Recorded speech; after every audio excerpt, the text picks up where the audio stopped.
Well, hello, Nativity Bible heads. This is Dr. Wayne coming at you with your Sunday morning Power Bible study. How y'all doing?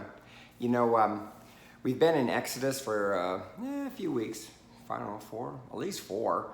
And today we switch to Deuteronomy. Now, the book of Deuteronomy, the whole book, is nothing but a speech by Moses. A super long speech by Moses. So when you got your Genesis, Exodus, Leviticus, Deuteronomy, right? Genesis, Exodus, Leviticus, Numbers, Deuteronomy.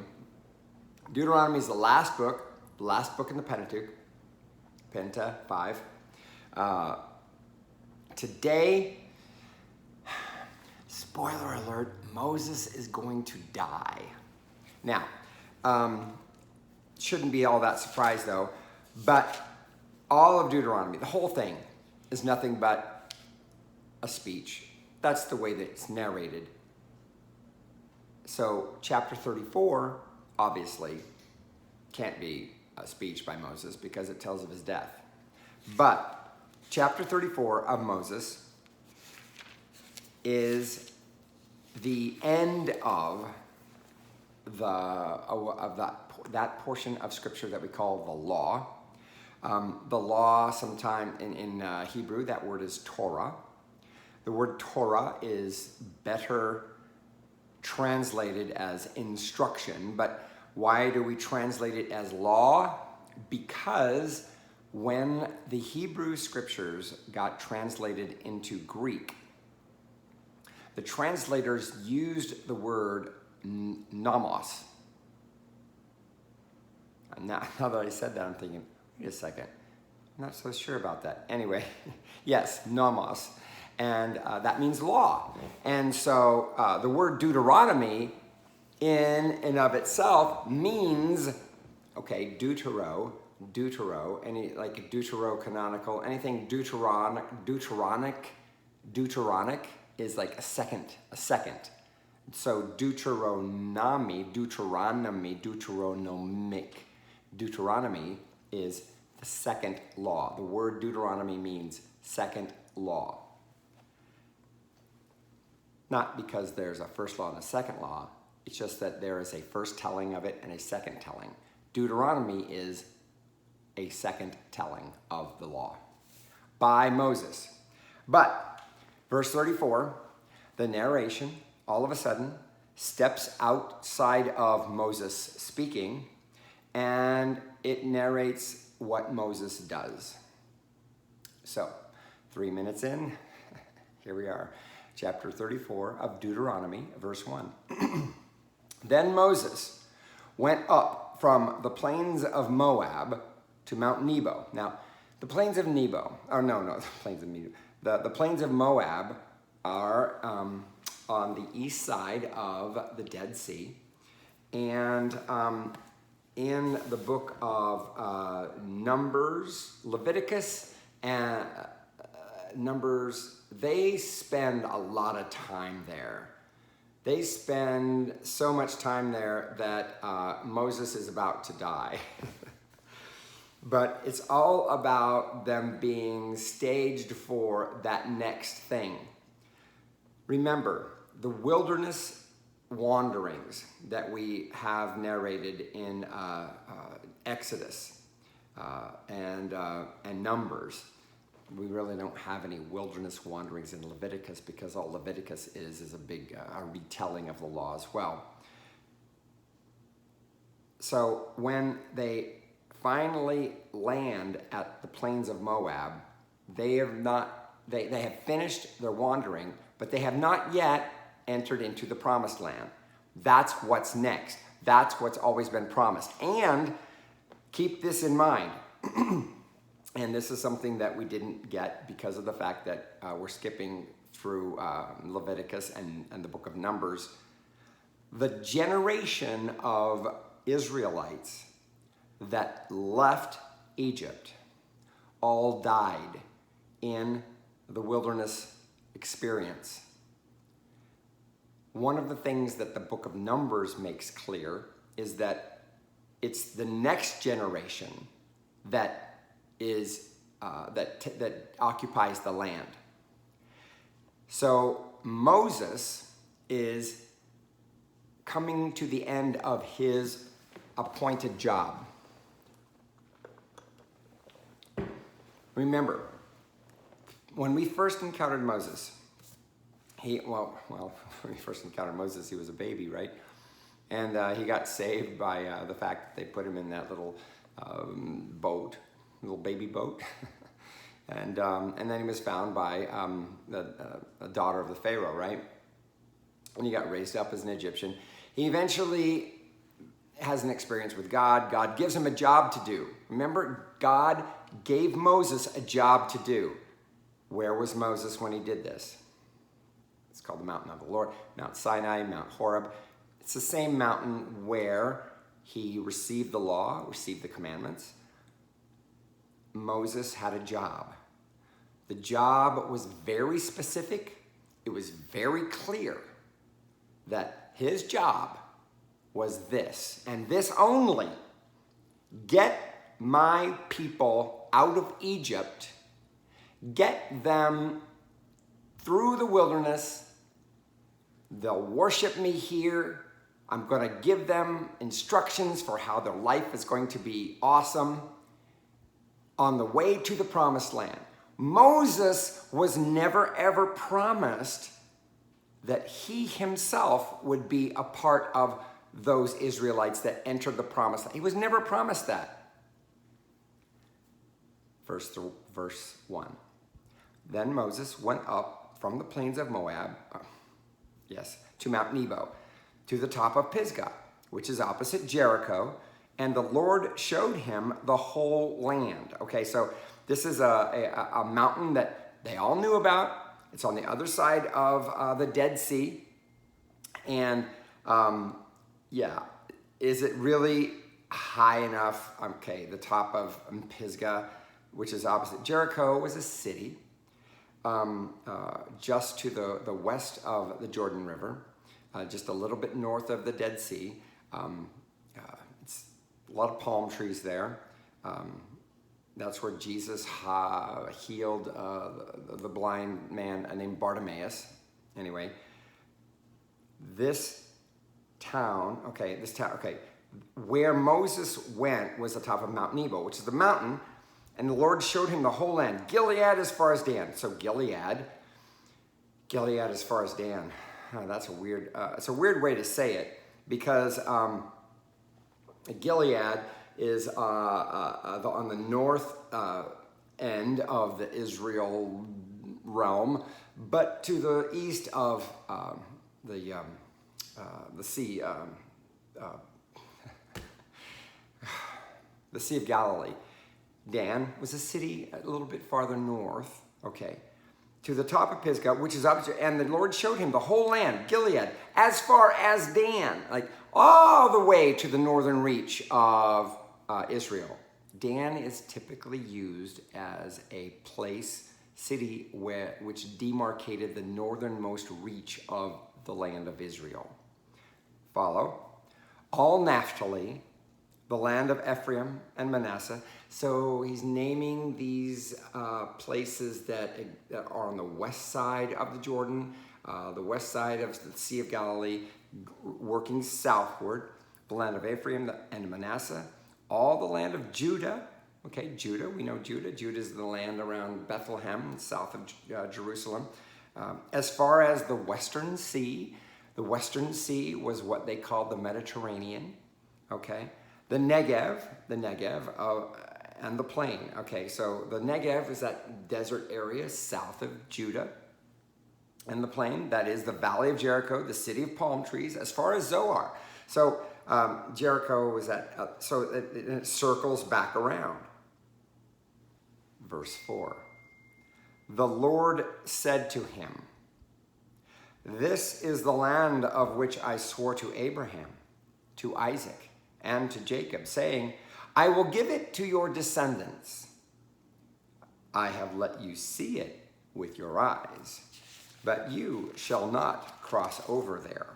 Now, a lot of people see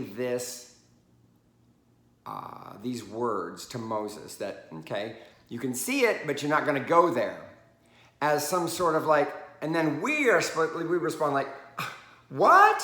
How could he be denied this? How he's worked his whole life for this? He's like, that wasn't his job. Moses had a very distinct job with regard to what God wanted to do with his people. What was the job? The job was get the people out of Egypt, get them into the wilderness, get them to the mountain, get them to receive the commandments, get them to the promised land, which they are to it. They haven't come into it, but they are like right there, boom. Moses was never told, oh, and you're going to get to experience everything everybody else gets. No, he wasn't. Verse 5, then Moses, the servant of the Lord, died there in the land of Moab at the Lord's command.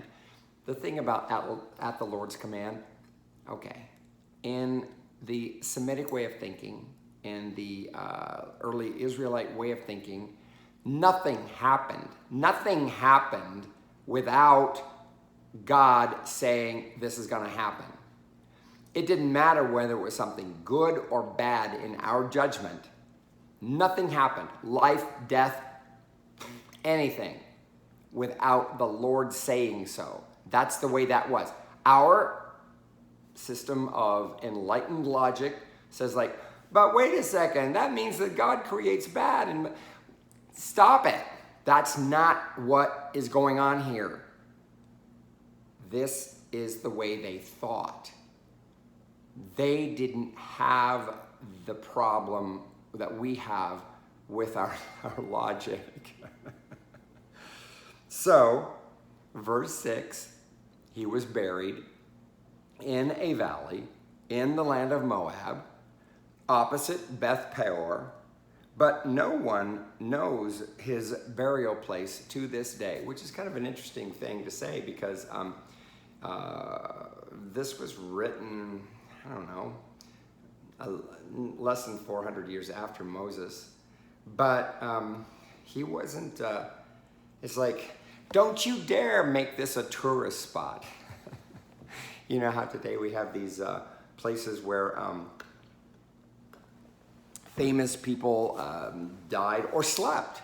Abraham Lincoln slept here, that kind of thing. It's like, this isn't just another place for you to like, oh, let's go pay homage to the deceased Moses. It's like, they're like, no, this guy, Moses, it's very paradigmatic for how God uses people to effect his will. This isn't about Moses. Moses didn't do it about him. Moses didn't do it about the grandeur. Moses didn't do it about like, oh, I got to support my party, or oh, I got to support my business, or oh, I got to support this cause, or oh, I got to support my social network. No, Moses only did what Moses did because God called him to do it. So when he dies, oh, well, nobody knows where it happened. So guess what? You're not going to do a pilgrimage to Moses' grave. Sorry, Elvis, but no, we're not going to do a pilgrimage to Moses' grave. He was somebody doing the work that he was called to do by God. Simple as that. He did it, and he died. Simple. Life should be so simple for all of us, right? Verse 7. Moses was 120 years old. You cannot hear that number without saying, oh, that is a highly symbolic number. Really? Yeah, it is. Anything that ends in a 0 is symbolic. 12, hello, 12 tribes of Israel. Why was 12 that kind of number? 3 was the number for, in numerology, and 3 was the number for divinity. 4 was the number for humanity. And what happens when you take 3 times 4? Right, 12. So 120. Very symbolic, which is to say, he died exactly when he was supposed to die. He was in a fulfilled year, in a fulfilled amount of years, times 10, not in years, but in quality. The number of years that you lived in biblical economy exhibits quality, not quantity, okay? His sight was unimpaired and his vigor had not abated. The narrator is very keen on making sure that we are aware that this Moses he's not just one of those decrepit old people that no. Is that true about, who knows? Probably not. After all, do you know anybody that's 120 even today that when they're 120 their sight is unabated and their vigor had not abated? Hello. It is a way of building up the myth of Moses, the story of Moses, the way we think about Moses, so that we see that Moses was this larger than life kind of figure, okay? The Israelites wept, verse 8, the Israelites wept for Moses in the plains of Moab 30 days. Why 30 days? That's what the law required for,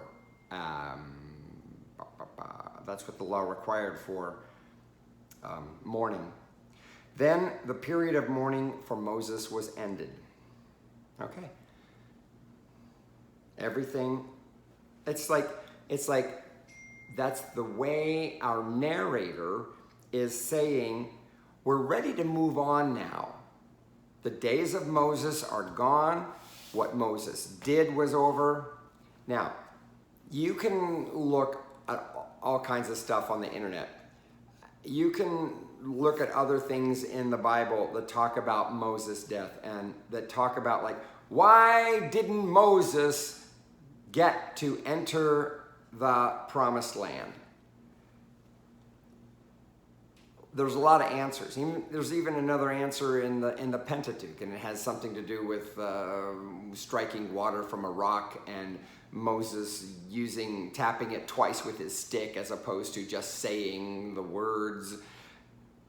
The bottom line is this: Moses didn't enter the promised land for one reason. That wasn't his job. He was God's servant. Look back at verse 8. Then Moses, the servant of the Lord, very key, that word servant, okay, it will come back in the works of the prophets, especially in the book of Isaiah, who talks about the suffering servant of the Lord. And Jesus takes on the qualities of the suffering servant. The idea of the servant arises, though, in the Bible's portrayal of Moses, the servant of the Lord. The prophets then take that idea of the servant of the Lord, who is also the ultimate teacher, the one that everybody looks up to get their connection to God, as the servant is suffering servant. The servant is a suffering servant. The servant that serves the Lord doesn't live a grandiose life. The servant of the Lord is one who, in the eyes of people, is a little bit like, oh, that's too bad. That's the way it was about Moses. Moses doesn't get to enter the promised land. Moses is like people, and we think, oh, that's too bad. It's too bad Moses didn't get to that. Moses, he should have gotten able to do. What we think and our opinion about whether or not Moses should have been able to enter the promised land, our idea of that, guess what? Makes no difference. Moses had a job. God gave him that job. Jesus had a job. Jesus of Nazareth had a job. He took on the role of the servant, the suffering servant, as the prophets interpreted it, and he completed it. You could look at Jesus' life and say, oh, it's such a tragedy that he got. And yet we all know, well, had that not happened, we wouldn't get the opportunity we get. Moses, the servant of the Lord. Okay. Then the period, the last sentence in verse 8, then the period of mourning for Moses was ended. That's the end of the story about Moses. There's no more Moses. You want to get more Moses, you're going to have to reread Exodus, Leviticus, Numbers, and Deuteronomy. We're done with Moses, okay? Got to remember something, though. Our gospel writers read these stories. Our gospel writers knew these stories. Our gospel writers appreciated the figure of Moses, the character of Moses, the way that Moses was. Moses was the servant of the Lord. He's also going to be talked about as something different here later on. I'm going to wait till we get to that. Stay tuned. Verse 9. Joshua, so we've heard Joshua before. The son of Nun, it's actually Nun, but okay, fine, N-U-N, Nun. The son of Nun was full of the spirit of wisdom because Moses had laid his hands on him and the Israelites obeyed him, doing as the Lord had commanded Moses. This is the narrator's way of saying that even though Moses was gone, the position of leadership, the position of inspiration, the position of charismatic presence, the God's presence, that's what charismatic actually means, the presence of God. It doesn't mean personal influence. It means somebody who's a conduit for God. That's what charisma really means. That's what Joshua was. And so the idea was that just because Moses was gone did not mean that the people were in a breach. No, not at all. Joshua was there. Moses had given him, like, oh, everything's good. Look, so that verse 9 is intended to tell us that the presence of God through a charismatic leader. And remember, charismatic does not mean personal or whatever. It means God influencing that person and people reacting to that aspect of him. Verse 10, never since has there arisen a prophet in Israel like Moses, whom the Lord knew face to face. So earlier we had that word a servant being used to describe Moses. Here we have the word prophet being used to describe Moses. Do you remember, was it in, I think it was the Gospel of Luke, where Jesus asks John and Peter and Peter, James, and John on the Mount of Transfiguration, so who do the people say I am? And some people say you're John the Baptist. People say you're the prophet. The prophet. What is the prophet? The prophet. The idea is that came from here, because the book of Deuteronomy talks about Moses as, there's been no prophet like Moses. Oh. The New Testament writers confess that Jesus was thought of by many as the prophet because there became a time when they started to realize or think, oh, we need another prophet just like we had with Moses. Is it any wonder that in the Gospel of Matthew, Jesus is portrayed like a second Moses? He is portrayed as a divine lawgiver, and he even gets it to the people from a mountain, Sermon on the Mount.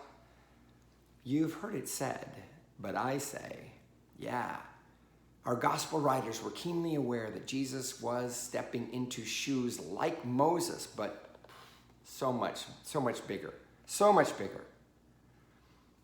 Never since has there arisen a prophet in Israel like Moses, whom the Lord knew face to face. Yeah, do we have prophets after Moses? Yeah, we do.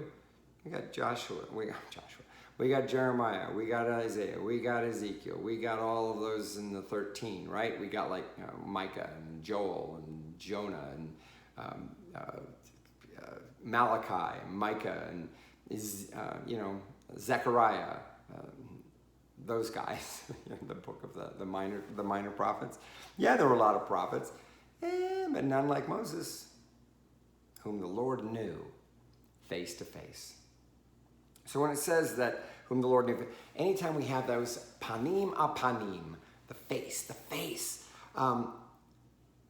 it is an anthropomorphism. Anthropomorphisms are words that are human in quality, that are used to describe divinity.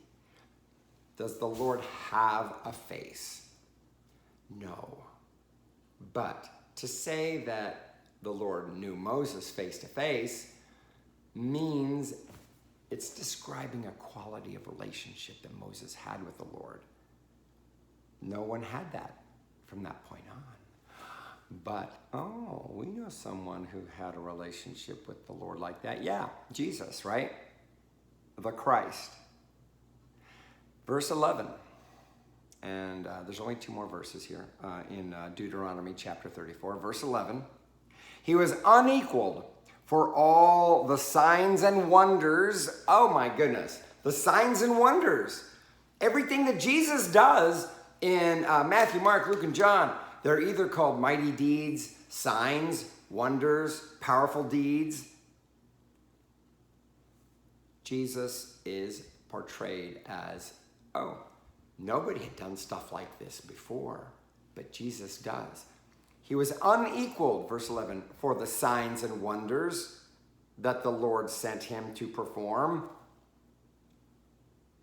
until Jesus, in the land of Egypt, against Pharaoh and all his servants and his entire land. This is just a reference back to Moses saying, like, that was his job. God gave him a job. God gave Moses a job. Moses did the job. Moses died after he finished the job. Simple as that.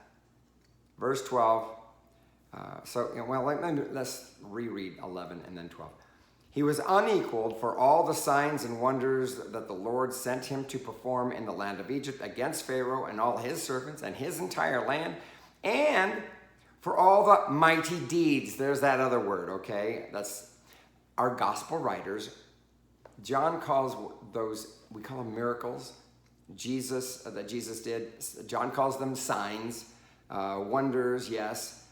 Mighty deeds in the synoptic gospels, Matthew, Mark, Luke. Those things that we call miracles, what do they call them? Mighty deeds. There you go.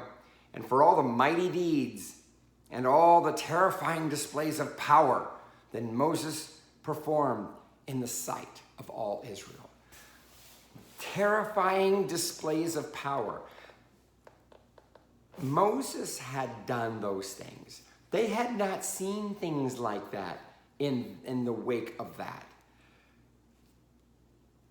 Now, I hope we get what the gospel writers are doing when they cast the deeds of Jesus as something like what Moses did, only a little bit bigger, a little bit more impactful. The resurrection. If that's not a terrifying display of power when you're dead and then you're have arisen, right? Is there anything more terrifying than the dead arising? Zombies, right? Terrifying displays of power that Moses performed in the sight of all Israel.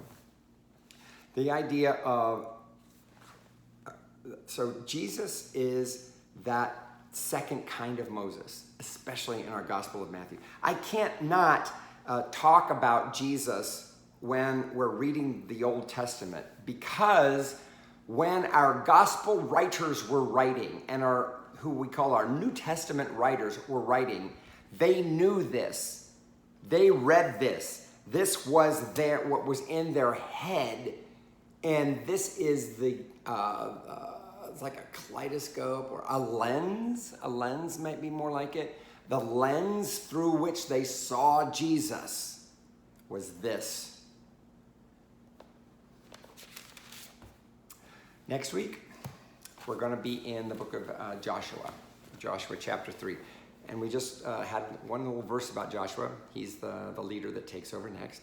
But I hope that you get this, that the importance of rereading and restudying these works is this is what the early church had to work with. This is how they knew who Jesus was, because of what they had read in what we call the Old Testament. It's actually called the Hebrew Bible. And it gives us a more mature understanding of our Lord, of Jesus, of the Christ, and of what that then requires of us. And I hope that we can continue to inquire, how does knowing this inform us about who we should be? This is the journey, and this is what we are about. Thank you for joining me. Peace.